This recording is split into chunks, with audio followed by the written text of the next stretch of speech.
Cette émission est une gracieuseté des archives personnelles de Normand Daoust.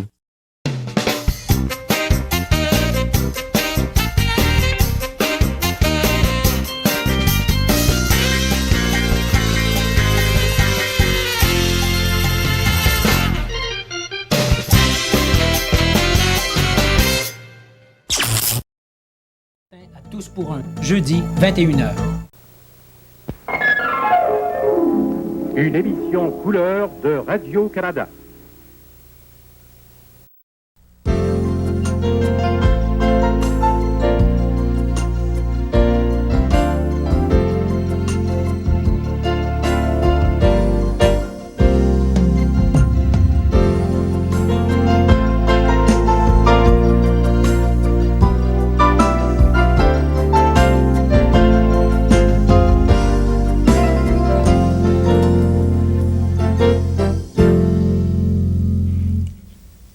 Il était une fois une île, entre les bras du Saint-Laurent. Tout autour de l'île, de l'eau. Au milieu de l'île, un orfèvre en mots, en musique aussi. C'était Félix, le roi heureux de l'île d'Orléans, dont il avait combien de fois refait le tour.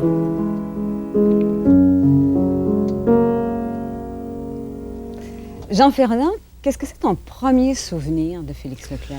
Premier souvenir, avant de découvrir la grande musique, les textes de Félix Leclerc, le seul bon souvenir que j'ai de la petite école, c'est les histoires de Pieds nus dans l'aube avec Félix. Là, pour moi, c'était extraordinaire. Toi, tu devais t'identifier à l'UG. Ben oui, absolument. Puis même que la fin de semaine, je jouais à toutes les histoires qu'on nous racontait. J'essayais de les refaire avec mes chums. Vraiment, là, c'était... Donc, la brindille dans la bouche, pieds nus, le chapeau de paille, la campagne, ça, c'est tout à fait toi, le grand rêveur que tu es toujours. Ouais. Oui. Veux-tu que je te raconte qu'est-ce que c'est mon premier souvenir de Oui, Félix? j'aimerais bien savoir. Eh bien, moi, je vivais mon plus grand chagrin d'amour. Notre sentier est la chanson qui me bouleversait plus que tout autre. Sais-tu quel âge j'avais? 11 ans et demi. J'étais persuadée que je ne serais plus jamais amoureuse après. Alors, pour moi, notre sentier, c'est vraiment cette époque-là. Alors, aujourd'hui, on évoquera les souvenirs de Félix Leclerc. On parlera de lui avec quelqu'un qui le connaît, mais alors là, très bien, puisqu'il fut pendant 20 ans son impresario, son confident, son ami. Pierre Jobin va nous parler donc de son Félix Leclerc. Pour l'interpréter en studio, une jeune interprète que vous connaissez certainement. Il s'agit de Lara Fabian. Lara Fabian, devrais-je dire. Lara Fabian a une façon tout à fait spéciale d'interpréter Félix Leclerc. Alors, elle l'a fait sur commande. J'ai bien hâte que vous l'entendiez un petit peu plus tard au cours de cette émission. Et elle sera accompagnée, bien sûr, de notre Jean-Fernand Girard. Alors, tout de suite après la pause, place aux souvenirs.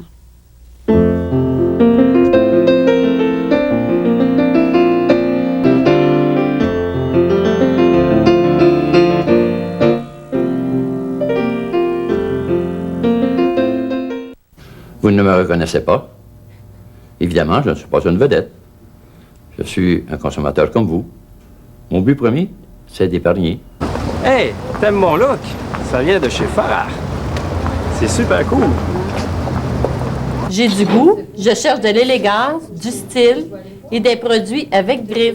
Je les ai trouvés chez Farah à moins cher. Le plus grand témoignage est celui qui vient du public. Il y a du nouveau. On se sent bien. C'est la façon de voyager. Sourire accueillant. Si gagnant le train. Pour voir le voyage sous un nouveau jour. C'est sans pareil. Venez voir le train aujourd'hui. Pourquoi devrais-je faire mes préarrangements chez Magnus Poirier? Comment pouvons-nous être sûrs que notre argent sera en sécurité? Qu'arrive-t-il si je change d'idée plus tard? Chez Magnus Poirier, nous conseillons des familles comme la vôtre depuis 3 générations. Nous protégeons votre investissement en plaçant votre argent en fiducie. Et si vous changez d'idée, nous vous rembourserons à 100% et en tout temps. C'est garanti. Magnus Poirier, pour préparer la vie après la vie. Appelez-nous 727-2847. S'il est un domaine où le Québec est à l'avant-garde, c'est celui de la mode. Depuis 44 ans, chez Sirbin, le rêve est accessible à tous et à toutes parce que nos produits sont offerts à des prix très surprenants pour la meilleure qualité au monde. Pour la seconde année consécutive, les consommateurs nous ont prouvé leur confiance en nous choisissant pour le prix du meilleur commerce. Et nous vous remercions de cette marque d'estime. Sirbin est bien de son temps.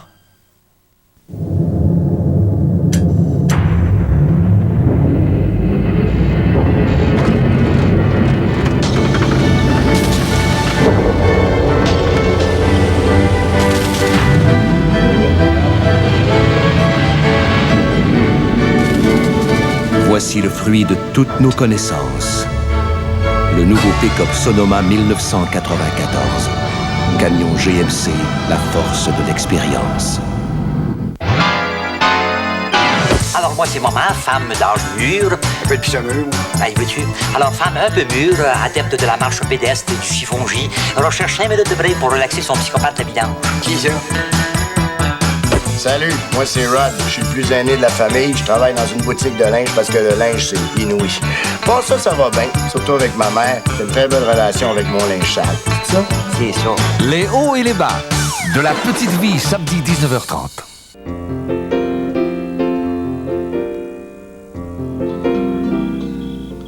Notre sentier, près du ruisseau, est déchiré par les labours.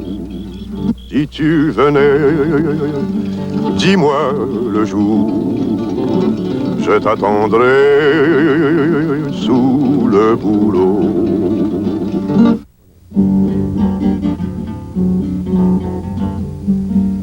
C'est un petit bonheur que j'avais ramassé. Il était tout en bleu sur le bord d'un fossé. Quand il m'a vu passer, il s'est mis à crier: Monsieur, ramassez-moi, chez vous, amenez-moi. Mes frères m'ont oublié, je suis tombé, je suis malade.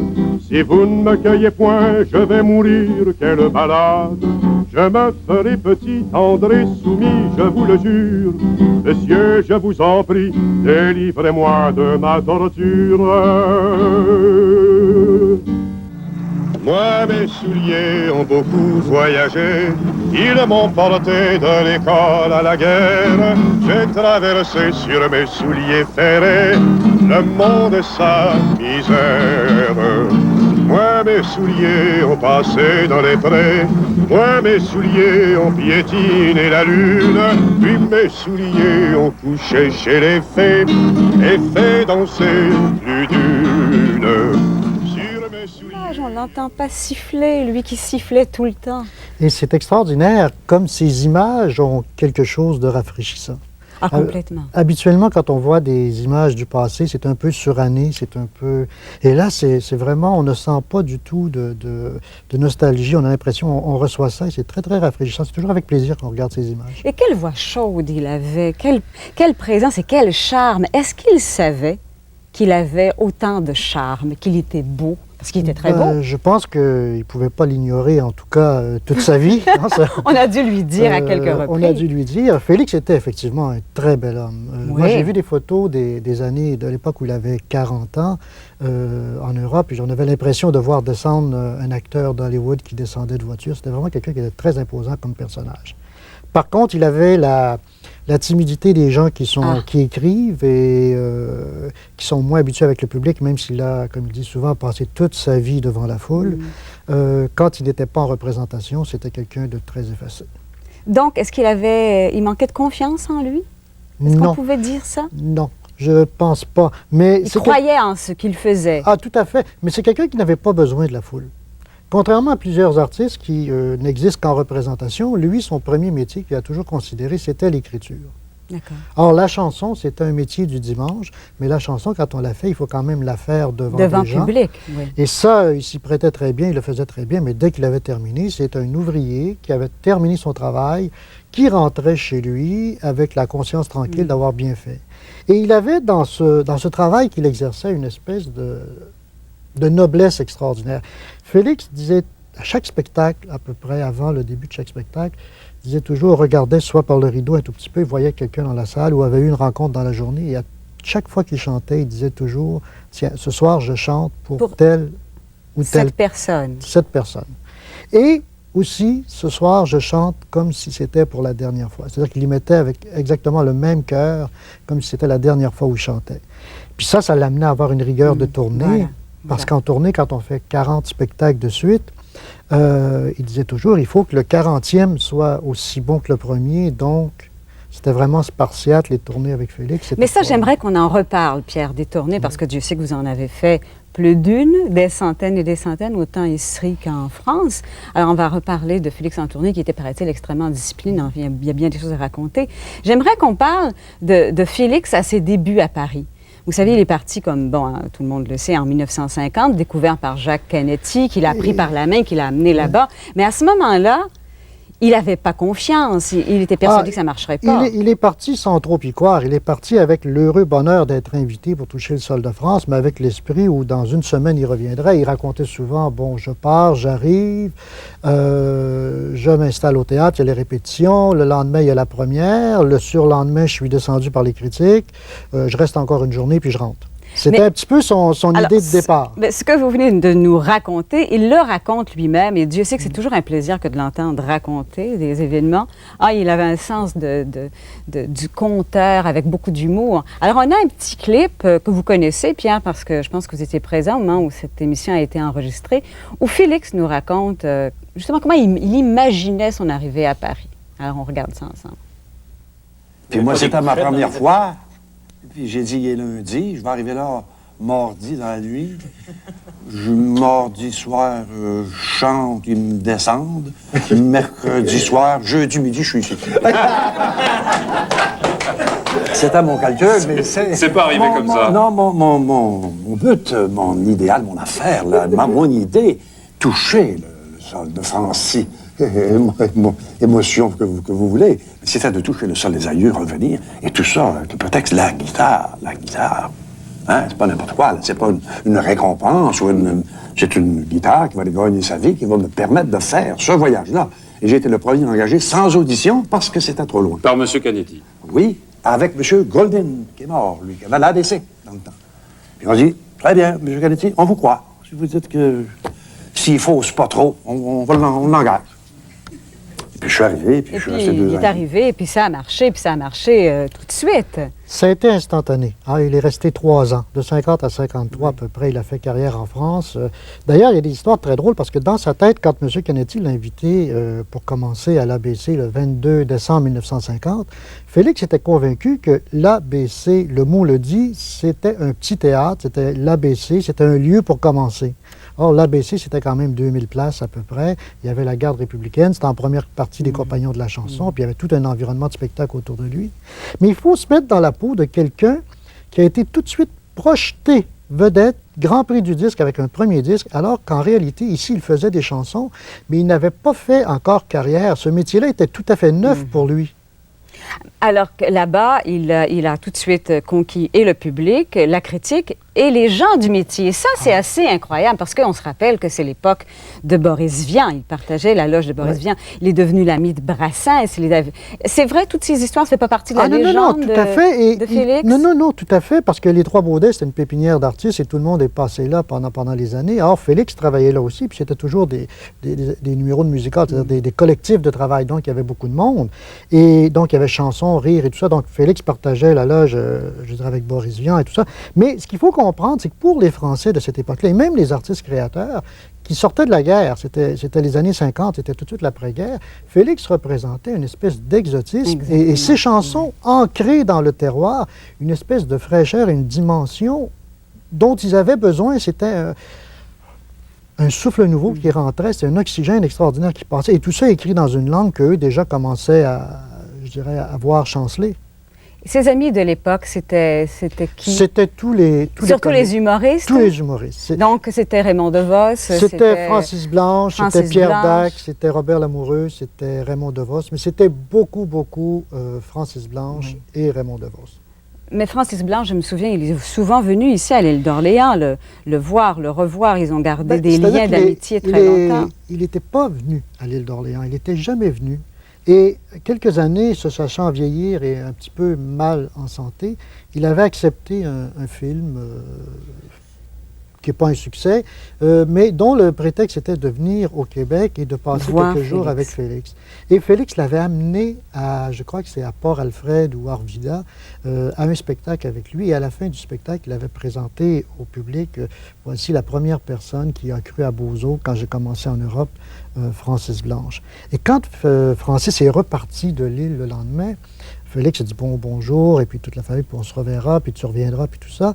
La femme, Gaétane, avait dit bon, vous reviendrez. Et Francis Blanche avait dit non, je ne crois pas revenir, parce qu'il ne croyait pas avoir la santé pour revenir, mais je ne voulais pas partir sans avoir vu l'île de Mont-Grand. Et c'était vraiment une amitié extraordinaire. Ah ben, justement, souvenir de Francis Blanche qui aimait particulièrement la chanson Bozo. On écoute Lara Fabian l'interpréter.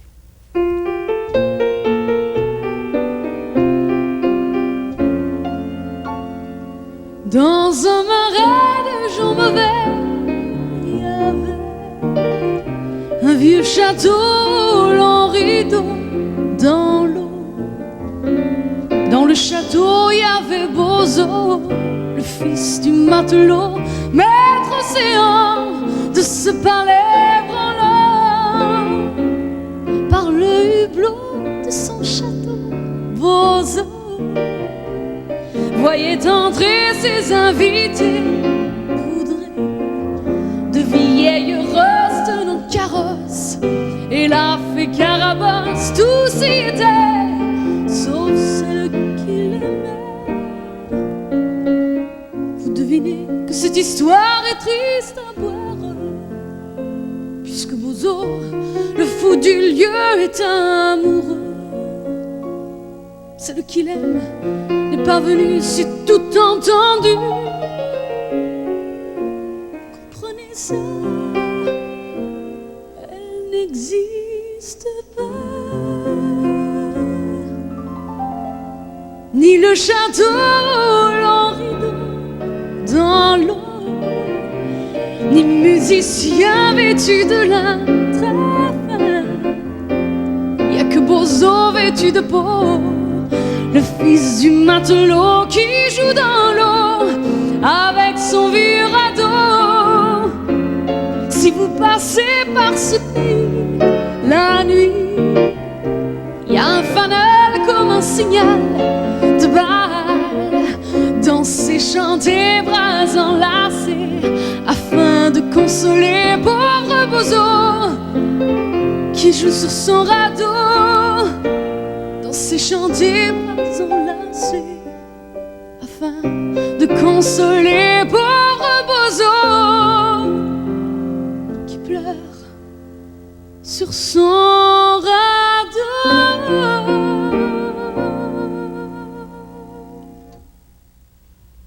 Bravo. Est-ce qu'il était fidèle en amitié? Très. Vous êtes bien placé pour le dire. Oui, hein? je dirais qu'il n'engageait pas de rapport d'amitié facilement avec beaucoup de gens parce que c'est difficile à assumer, mais avec les gens qu'il connaissait, il est très, très, très fidèle. On s'arrête le temps d'une pause et puis tout de suite après, on évoquera justement ces souvenirs de tournée. Des anecdotes, vous en avez à écrire au moins 10 livres, j'imagine. À tout de suite, Pierre.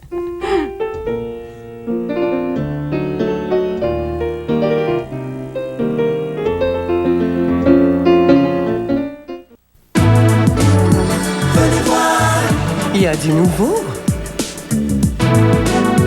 On se sent bien. C'est la façon de voyager. Sourire accueillant. Si gagnant le train. Pour voir le voyage sous un nouveau jour. C'est sans pareil. Venez voir le train aujourd'hui. Des marques connues, c'est important. Payer le plus bas prix, c'est tout aussi important. Pourquoi payer cher juste pour le nom? Pas chez Zellers. Zellers a les prix les plus bas sur tout. Votre magasin Zellers vous offre un tiers de rabais sur tous nos soutiens-gorge de marques connues. Et le magnétoscope VHS Emerson à 4 têtes au bas prix de 259,97 $. Des marques connues fiables. Au bas prix de Zellers, il n'y a rien de mieux. Seulement à votre magasin Zellers, parce que le prix le plus bas fait rois, tous les jours. Des marques connues, des bas prix. Et des cadeaux du Club Z. Pourquoi magasiner ailleurs? Oui, allez.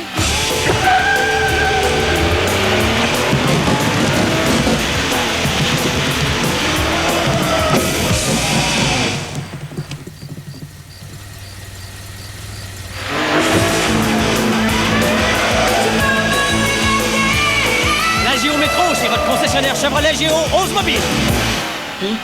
Pas mal. Pas mal. Une musique sans frontières, qu'on te chante à notre manière. À Country Centre-Ville vendredi, Bob Haché, Céline et Guylaine seront aux côtés de l'animatrice Renée Martel. Mon vieux Rakita, Rakita, tu es là. Rakita, me voilà. Country Centre-Ville, vendredi à 19h, Maritime, 20h. Dimanche soir, Gilles Latulippe, avec tout le talent créateur qu'on lui connaît, animera l'émission de ses rêves, conçue au gré de ses fantaisies. Gilles Latulippe, 100% pur. Au Beau Dimanche, cette semaine, 20h. Bonjour, chers auditrices, ici Marie-France Bazot. Alors, qu'est-ce qui est le plus taxé? Ça n'a pas de bon sens. On paye, on paye, c'est horrible. De joyeux petit matin en compagnie de Marie-France Bazot. VSD Bonjour, dès 6h. Où étiez-vous le 22 novembre 63? Leur histoire est indissociable de notre histoire. Aucune famille n'a captivé l'Amérique autant que les Kennedy. Nous avons partagé leurs rêves, suivi leur ascension au pouvoir. Nous avons vécu leur drame. Où serez-vous le 22 novembre 93, 30 ans après la mort du président Kennedy? Revivez le destin tragique d'une dynastie. Les Kennedy, en rafale dès le 22 novembre.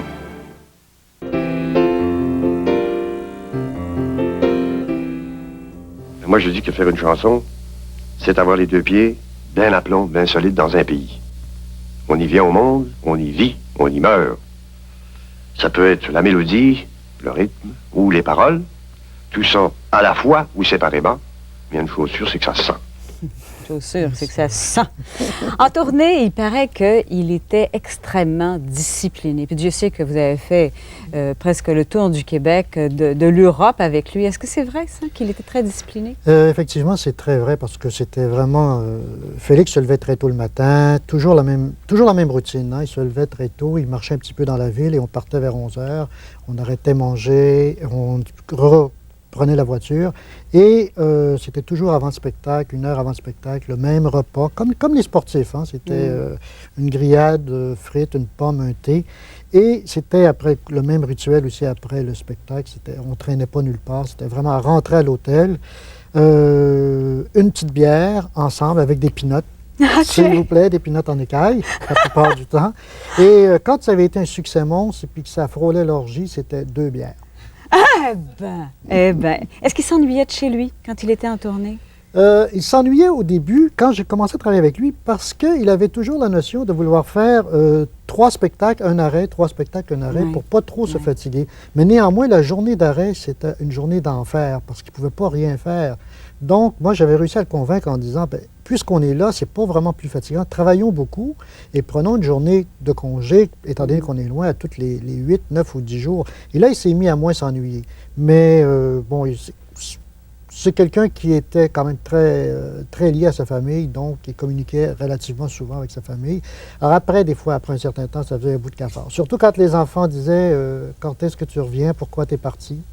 C'est dur à expliquer à des enfants. Hein. Et il était bien chez lui. Ah, il était merveilleusement bien chez lui. C'était d'abord et avant tout un terrien.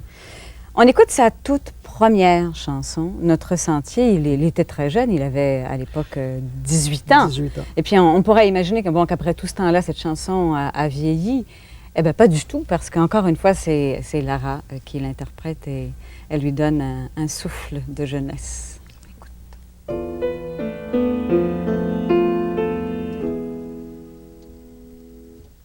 Notre sentier près du ruisseau est déchiré par les labours. Si tu venais, dis-moi le jour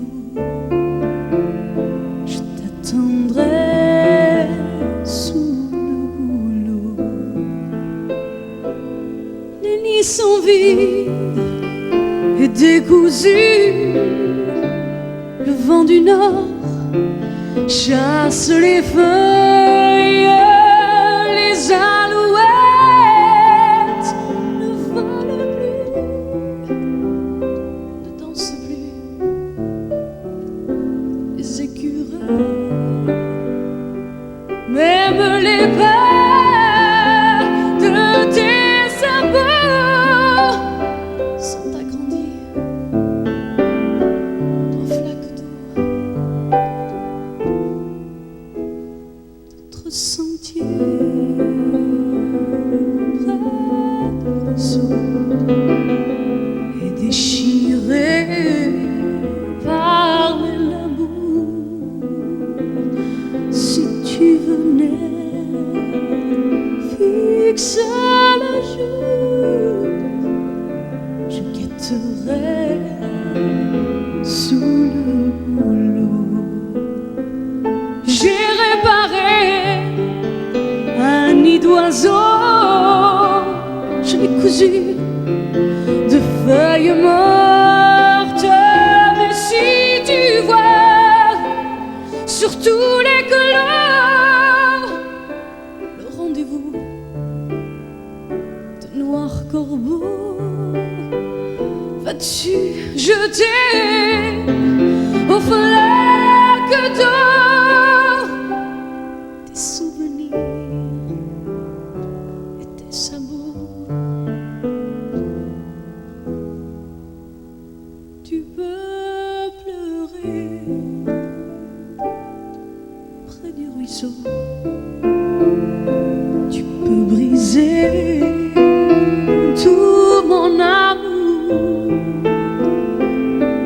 Oublie l'été, oublie le jour, oublie mon nom.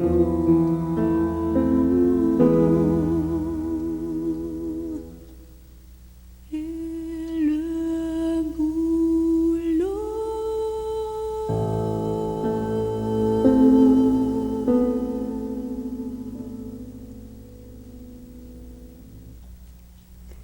C'est une chanson qui nous rappelle tous des souvenirs. J'en ai même un chat dans la gorge. Eh bien déjà, Pierre, hein, il aurait encore fallu parler de Félix pendant des heures et des heures. Il faudra vous réinviter. On recommencera. Une suite de cette émission. Merci Pierre Jobin. Merci beaucoup. Merci à Lara Fabian. Surtout surveillez-la. Un prochain disque va sortir bientôt. Elle a énormément de talent. Et merci à notre formidable pianiste Jean-Fernand Girard. Alors on se donne rendez-vous la semaine prochaine. Soyez des nôtres. Merci d'avoir été là.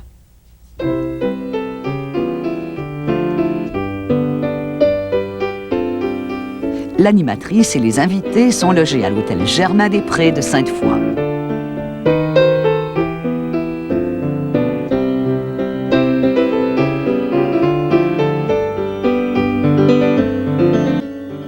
Si vous connaissez la musique, vous n'en connaissez pas encore tous les mots. Ici Charles Tisser, à Découverte, les maladies des musiciens, dimanche, 18h10.